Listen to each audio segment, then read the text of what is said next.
Jonathan Pogash is the cocktail guru, a mixologist and hospitality expert. See? Yeah. You know big words. Dude, I'm the cocktail guru. Cheers. Jeffrey's his dad, a wine and spirits author, historian, and consultant. So, I do my homework. With decades of experience, they're always looking for the next big thing.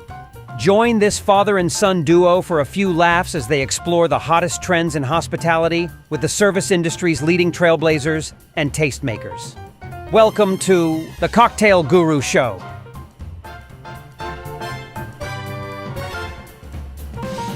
We've talked about bar ownership before a fair amount, Dad, right? Yes, we have, but it's a very dicey sort of topic. I know. You've said I would never want to do professionally. I've never wanted to own a bar. Right. And if people ask me, if they have asked me, should I open up a restaurant or a bar? And I always say, if you have lots of money to lose, then yes, go right ahead. Yeah, exactly. And, the same exact thing people have said, open up a bar. Oh, yeah, it's that easy. I have all this income to basically waste. Right. Because there's so much time, effort, and money mostly. I mean, for us, that's what we keep coming back to, right? Yeah, exactly. And I found this incredibly interesting book. Oh, called, I can barely see it. Just tell us what it is. No, tell me what it is. The Publican and Spirit Dealer's Daily Companion. Yeah. Or Plain and Interesting Advice to Wine Vault and Public Housekeepers. Okay. And it details health, comfort, and satisfaction of their customers and society at large. So how to run a bar, how to run a restaurant or a hotel, or yes, how to run a restaurant, hotel, bar, and the pitfall. I wrote an article based on this book called "The Pitfalls of the Pub," pitfalls of pub ownership, and it's quite interesting because many of the issues that they were dealing with in 1803, bar owners have to deal with today as well. Yeah. Well, let's go ahead and get to our guest then, shall we? Let's do that. We have a lovely young lady by the name of Alba Huerta. Alba Huerta is the proprietor of Julep, a fantastic bar, which I would say is a bar that it's a down-home cocktail bar. That's how it's been described. Down-home cocktail bar with an array of cocktails from the South and a laid-back vibe. And I want to go. I want to be there. I need a laid-back vibe, and I desperately need some cocktails. And they have some of my very favorites, like the mint julep. Of course. Because the name of the bar is Julep Bar in Houston, Texas. And Alba Huerta is the proprietor of that bar. We are thrilled to have her as guest on the fledgling The Cocktail Guru show. The podcast has been around for a while. The show has not. So that's right. Welcome. Hi. Thank you so much for having me. This is so exciting. I've loved every minute since we started getting on screen.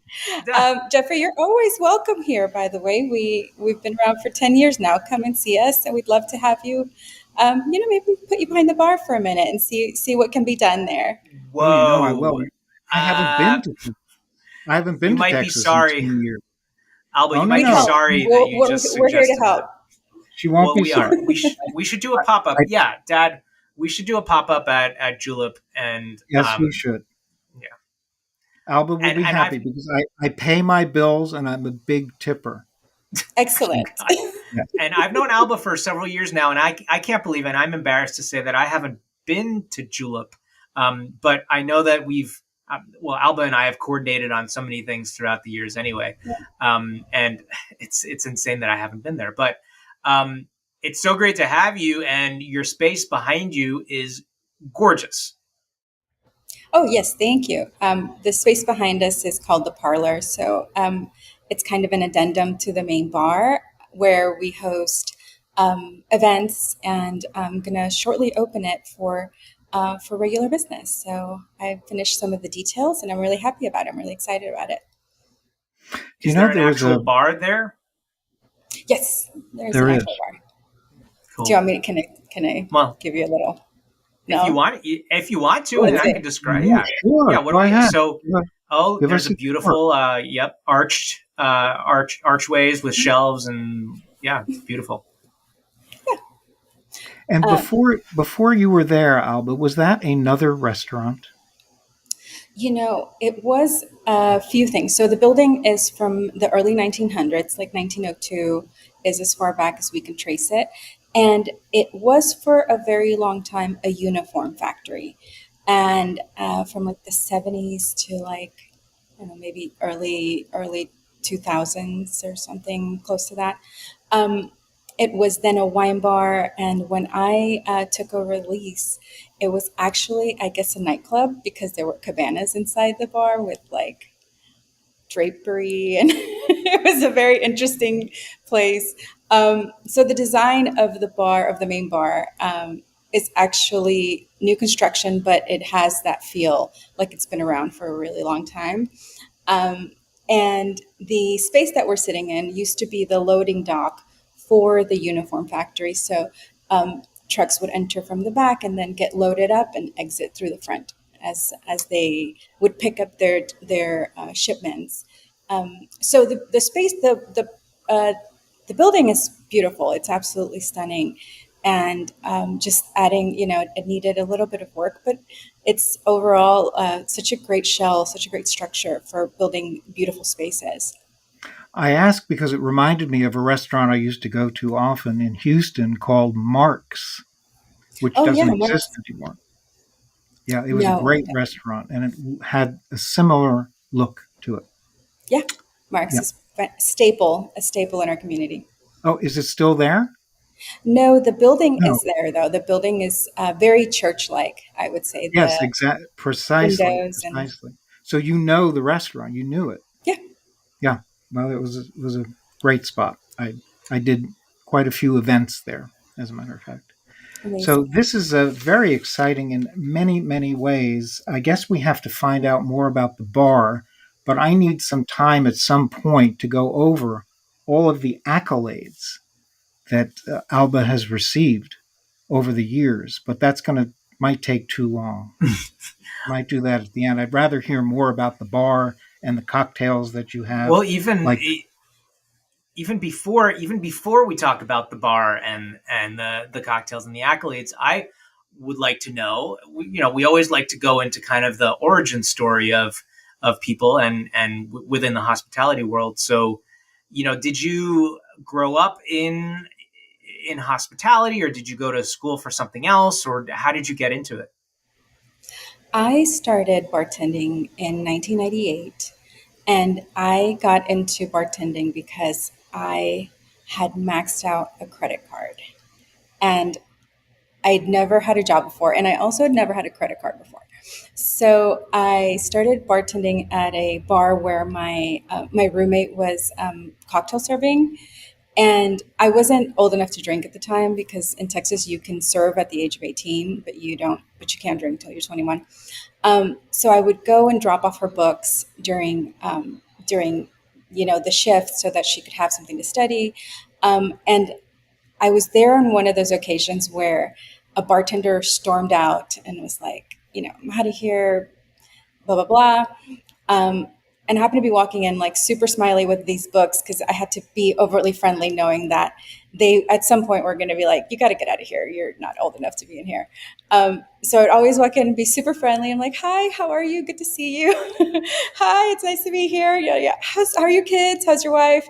And that demeanor that is what asked Peter to give me a job. And he was like, you're working here. He was furious. Whatever interchange he had with the bartender that walked out, he was livid. And he's like, you are gonna work here. And I was like, okay, I'm gonna work here. Which worked out great because I needed to work. And I was very, very green, very new. I remember, I mean, we had a jigger system, so we were supposed to measure out like our highballs were like an ounce and a quarter at that time.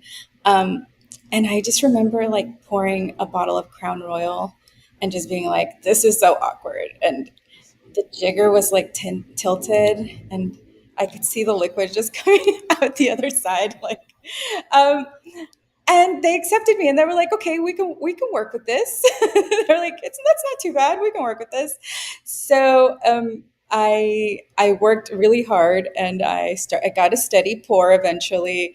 At that time there were, I feel like 100 and something drafts. Like it was a craft beer pub with liquor. So most of the liquor were like highball type of style of drinks, and I loved it. So I got to learn a lot about beer. And also the spirits that we had, because everything was very it was an environment where we were in the like the university sector of the city, so people would ask us questions about product. They would ask us questions about the beer, how it's made, how are they different, why are there 100 and something beers here, and all of those. I had to have the answers for that and I wanted to be prepared, so I felt like it was a great job to um, make me feel like I needed to explore more about spirits and explore more about beverages and alcoholic spirits to be able to be a good representative of the venue. And it was always a fun environment. Like it was absolutely a super fun environment. We were all college kids, I bet. I think there was one adult in the room, and that might have been our manager. But we all started getting, we had to do inventory. We had to get responsibilities around the bar. And so at a very young age, we all kind of got our bearings in the industry to be able to do things that would later help me in my career. But to answer your question, that was 98. I was in college, 98, 99, 2000, 2001. And I felt like at that time, bartending was a job that people would have on their way somewhere else. And it wasn't as regarded as a career like it is now. And but I knew that's what I loved. I was like, no, this is really this is something that I really enjoy. Like school was amazing. I was at the crossroads of like, is this what I want to do, or is this what I want to do? So I chose to stay in the industry, and I just continued up until like 2008 or 2009 when I learned about cocktails for the first time. And then I was super floored and I was like, okay, I don't know anything. You've been in the industry for about 10 years, but really you know nothing. So that was exciting to be at the beginning of something that I thought this could be the kind of bar that I open. Like this is something that I could devote my life to. This is actually like a cocktail bar, or cocktails in general were so intriguing to me. And the fact that I didn't know anything was even more intriguing, because I felt it was very refreshing to have that kind of that impulse to try to do new things when after 10 years of bartending I was already considering what's the next step. And then I was like, the next step is cocktails. Like that's got to be the next step I take. So And uh, was it in Las Vegas that you started learning about cocktails? a little bit, yeah. I think that when I lived in Vegas, it was close to like '05, '06, and we were experimenting with like there was a lot of purees in the market, and for the first time we were seeing like different product that was, the globalization of spirits was becoming a thing, and we were starting to get different products, especially in that city where everything was in such abundance. So there was a lot of education from southern wine and spirits, and it was the first time I saw a brand ambassador as well, which I thought, oh, cool. Like, what is your job? so there was definitely a growth in the industry Was that the when days of those, Francesco Lafranconi at Southern, or was that yeah. earlier? It's a little bit earlier because I Yeah. started learning about wine first at Southern Glaziers, and they were developing all of the other parts of that program. But it was an incredible education. And then also with having brand ambassadors in the city who were talking about different spirits and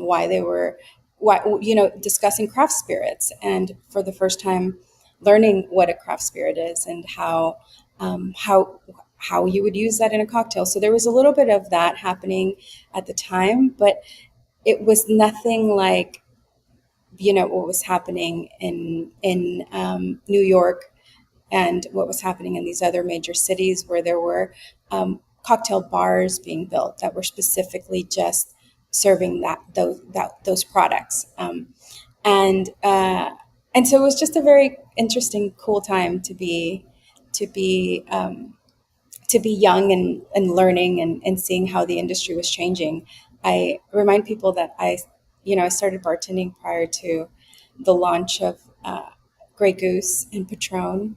And so seeing those launches was really cool to see how how marketing and the marketing behind these products and how how how people would follow. They were hungry for these types of spirits to ask for them to really believe in these new craft spirits that were coming into the market. So the consumer was also equally as intrigued, as were people in the industry and the hospitality industry. And we're gonna I want to talk about the sort of birth of Julep in a moment. We're going to take a really quick break, and we'll be right back. At the Cocktail Guru, it's all about the experience. We want our clients to taste and feel the aroma, the temperature, the flavor, to make memories when they try our cocktails. The Cocktail Guru was born in 2006 when there was a need for high-quality cocktails, bartender training, and expertly crafted drinks for special events. Then the Guru team moved to Massachusetts and expanded nationally. We even provide cocktail demonstrations on morning television institutions like the Today Show. Consider the Guru team for all of your events. Corporate clients enjoy our entertaining team-building exercises. Bachelorette mixology classes are fun for everyone. We can craft a signature cocktail bar for any occasion. Plus, the Guru team can design cost-effective beverage programs with staff training for any bar or restaurant. And be sure to join us for the Cocktail Guru podcast, where we regularly interview some of the hospitality industry's best. So why not consider the Cocktail Guru for your next project? Cheers. And now we're back. So after kind of honing your cocktail skills, Las Vegas, you moved to Houston. And how was your bar Julep birthed? How did it come out of your experience? Why own a bar? Because to my dad and I, it's extremely daunting, and we would never want to own a bar. But you seem to do it in an excessively enthusiastic and exceptionally successful way, which I think is rare in the industry, because you obviously see so many places open, so many places close, but you are fulfilling, I guess, what a dream of yours was. So, how did that come about? So I moved back home during the recession when everyone was losing their homes. There was very little work in Las Vegas, and I moved home because Texas did not feel that recession as hard as other places. Um, and when I got here, I thought, okay, well, I'll be around for a little bit, and then I'll probably move somewhere. I had a job offer in San Francisco, and it's like that seems like a good idea. But once I got home, I feel like Houston is where my family is, and it's also the connections that I made here in the industry and the friendships that I have are still some of the most important ones in my life, and I just felt like maybe I should stick around and see. The industry was a little bit different. There was definitely more like we were getting the culinary scene here was starting to develop and grow in a very exciting way. And I thought, well, let's stick around, let's see what happens. Um, and then at that time, I'd opened a my first bourbon concept, which was called Branchwater Tavern. Later, it was purchased and it became now the Federal Grill. Um, and it was the first time that I put together a concept that was focused around a spirit, predominantly focused around a spirit. And I always brag about how I used to get, like, I would have people beg me to buy Pappy. They're like, please buy it. Nobody buys this. Please buy this. I had one of the most beautiful collections of whiskeys and ryes and brown water in that I don't think I've had since, like, honestly, because those products are just so difficult to find now. And there was still the beginning of, cocktails where we were making sazeracs, we were making old fashions. We maybe had like 3 cocktails on the menu, and then serving a lot of neat spirits. So that was probably the first time where I felt, okay, people love the sazerac and the old fashioned. Like, we're on the right track here with making cocktails. It's still like 2009, 2010. And in 2009, Anvil opened in Houston, and it just kind of blew the doors off of what a cocktail bar should be. I was later asked to be the general manager there after the 2 proprietors were getting out from behind the bar and actually opening other places. I was their first general manager, and I loved that experience so much. Like, it was such an incredible space to be. It was a very innovative at that time. The idea to just surround the menu with 100 and something cocktails and have the community just explore the menu, and always felt like there was something that they didn't have. So it built such a great, it's such a great interest in our consumer here in Houston. And I was roughly then, I guess, in my early 30s, and I always knew in the back of my mind that I wanted to open a bar, but I didn't actually. And I learned this now that I've taken different accelerator classes, and I've done a lot more entrepreneurship studies, that as women we question ourselves a lot. So although all along I felt like, yes, this is what I want to do. This seems like this is where my life is, what I want to devote my life to. I still felt like I waited to the point where I was like over prepared, and in my mind, which I'll be honest, I was not as an owner operator. Those are very different things. To be over prepared as a bartender and feel comfortable in your skills is a very different domain to being an operator and being an owner. Those are really far apart from each other. So you're not necessarily wrong in feeling like you don't want to open a place. Like, that's okay. That's understandable. Whenever someone asks me for advice about opening a restaurant and bar, I say, don't. That's my don't. When somebody asks me, I ask them if they want to buy mine. Yes, that's very good. Very good question. Yeah. And that changes the conversation really quickly. They're like, "What do you mean?" I'm like, "Oh, let me show you. You can buy this one. You don't have to go through the trouble of doing all of that." And I think that really sets the sales in another direction. And that's not my intention. It's more to be very transparent. That it is a it's quite a task, and it's completely changed me as a person and as as an operator, and as the way that I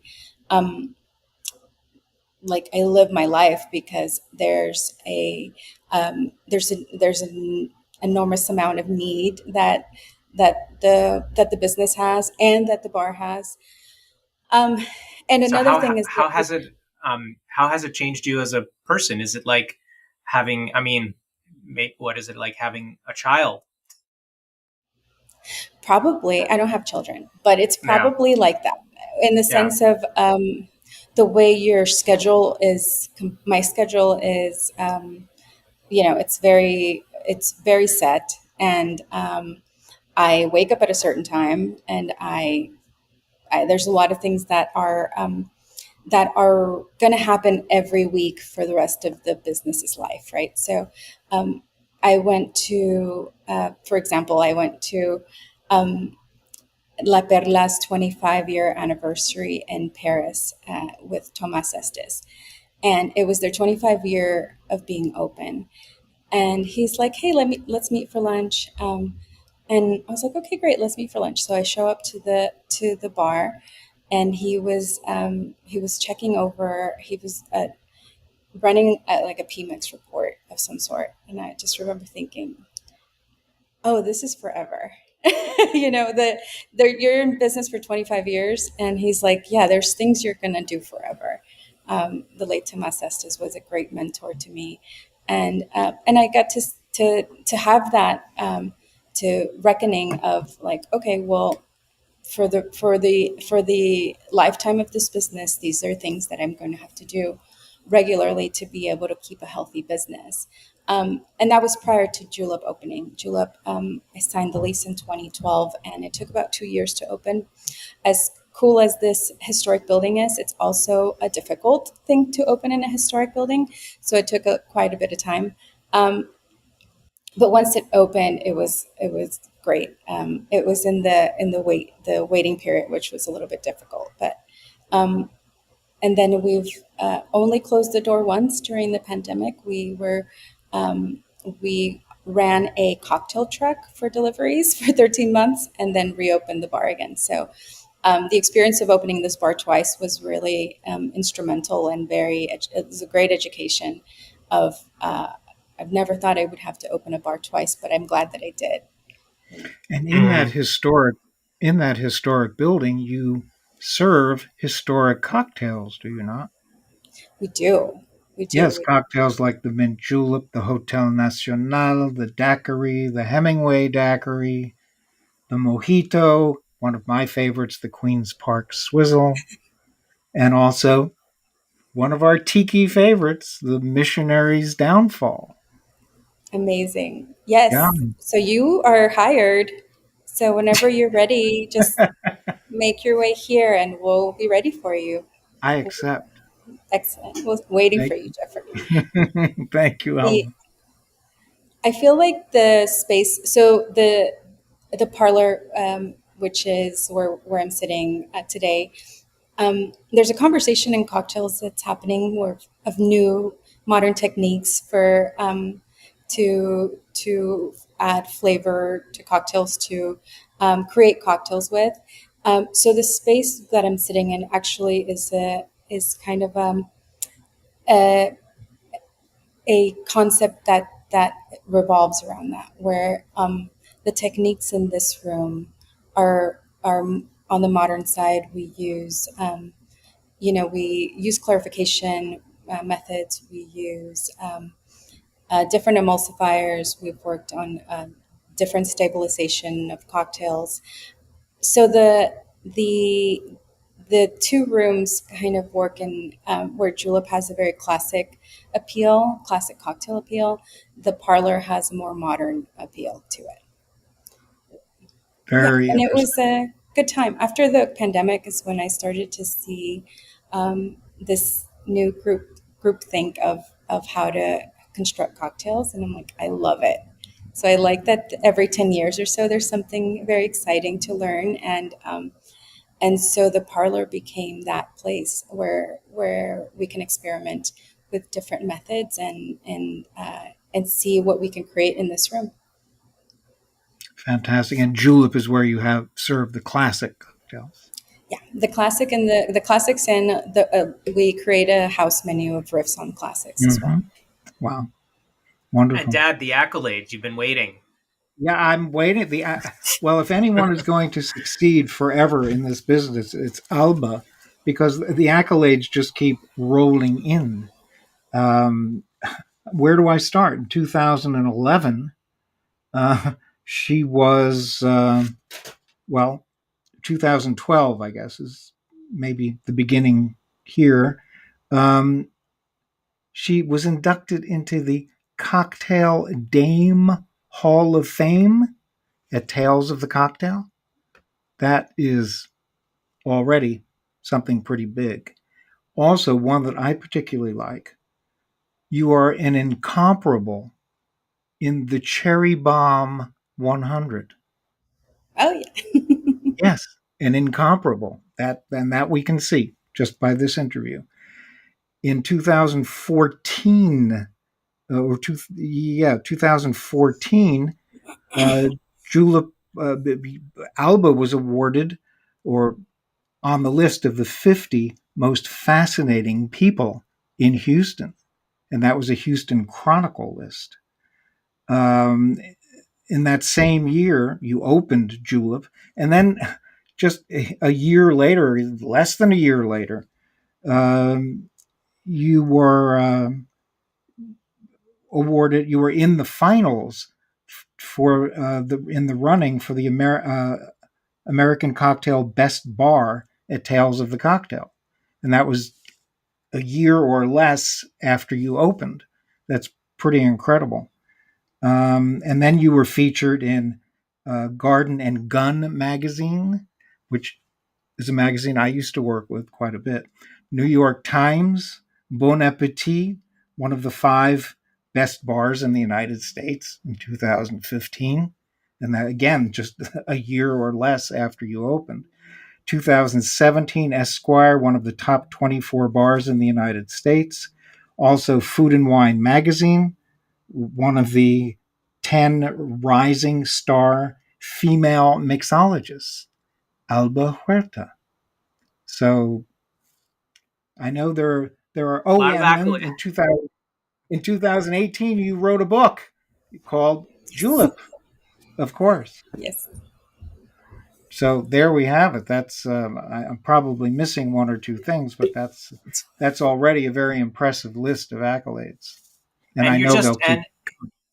and you're just a great person, and you're just in general. I mean, I think in hospitality, you kind of have to have that mindset to make a business successful. And you've done a terrific job at that, and you're very influential in the industry, and kind of put Houston on the cocktail map, or has been very influential in putting Texas as a whole on the cocktail map. And we look forward to what's to come always with Alba Huerta. And we also look forward to our guest bartending stint in the parlor at some point coming up. We'll have to schedule that. But we always wish that we had more time to chat with our guests. But Alba, we appreciate you coming on, and thanks for giving us the rundown of how you got into this and the birth of Julep. And until next time.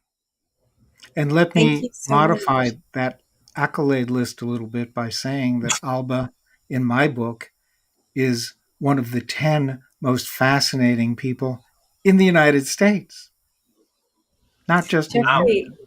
you're hired, Jeffrey. We're on good terms here. Well, I We're spent my good. career in public relations, so I would love to do that with you in Houston. That would be I'll be fantastic. right there. You should know, Jeffrey, that we get accolades and it's beautiful and it's so well received. The Someone asked me recently about how do you stay grounded. And I'm like, it's really easy to stay grounded with a bar on your hands. Like in 2017, when we were part of the Esquire's U.S. bars, I was filming for Esquire, and then all of a sudden the AC went out. Like I heard it drop. I heard it go home, and I was like, oh no. About 15 minutes later, after the camera crew left, I was up in the attic and I was trying to figure out what went wrong or who I needed to call, and I was dusty. And I was like, yeah, this is the bar life. Like, you get beautiful accolades, people love your work, and then all of a sudden you got to get your hands dirty, and you just get it done. And so staying grounded is very easy when you have a bar in your hands to take care of. And also, Alba's success is due to another factor, which I forgot to mention because I've read about this. Everything that Alba does is done with great passion. That is a quote from one of your admirers. Oh, thank you so much. And I can see it's true. Well, thank you so much, Alba, for joining us. We appreciate it. Thanks. Bye. See you in Houston. See you soon. Yeah, Thanks, we'll see you Alba. soon. Bye-bye. Bye. That's a wrap. If you enjoy what we do, please rate, review, and subscribe to the show and our newsletter. To watch or listen to today's episode or to see the show notes, visit thecocktailgurushow.com. You can also follow us on Facebook, YouTube, X, Instagram, or TikTok. The Cocktail Guru Show is produced by First Reel Entertainment and is available via YouTube, Spotify, Zencaster, Apple, Amazon, EatsDrinksTV.com, Galaxy Global on Comcast, and wherever you enjoy your favorite shows.